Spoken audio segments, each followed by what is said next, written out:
তোমরা যারা বসিরহাটে থাকো তারা তো বুঝতেই পারছো আমি কোথায় এসেছি, আর যারা বুঝতে পারছো না তাদেরকেও কিন্তু দেখিয়ে দিলাম আমি কোথায় এসেছি।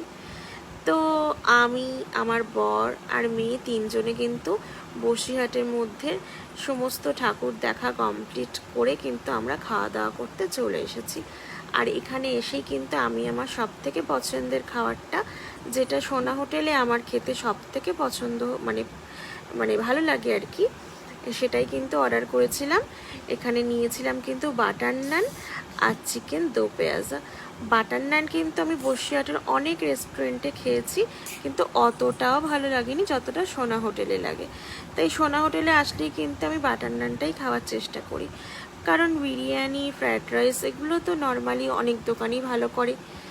তো যাই হোক, আমার বর খেয়ে কিন্তু খুব ভালোই বলছিল, আর মেয়েকে একটু দিয়েছি, মেয়েও কিন্তু বাবার মতন করে বলার চেষ্টা করছে খুব ভালো লেগেছে।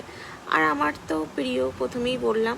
আর তারপরেই কিন্তু নিয়ে নিয়েছিলাম ফিরনি, আর ফিরনিটা কিন্তু প্রচুর ঠান্ডা ছিল, কিন্তু সবে সবে আর কি ফ্রিজ থেকে বার করে দিয়েছে, তাই মেয়েকে দিতে একটু ভয়ই লাগছিল। আর আমারও একটু ঠান্ডা লেগেছে, যার জন্য আমারও খেতে একটু প্রবলেম হচ্ছিল। তো আমরা সন্ধ্যাটা কিন্তু খুব ভালোভাবেই আনন্দ করে কাটালাম। আর সবার পুজো আশা করি খুব ভালোই কেটেছে। আর সবাই খুব ভালো থেকো।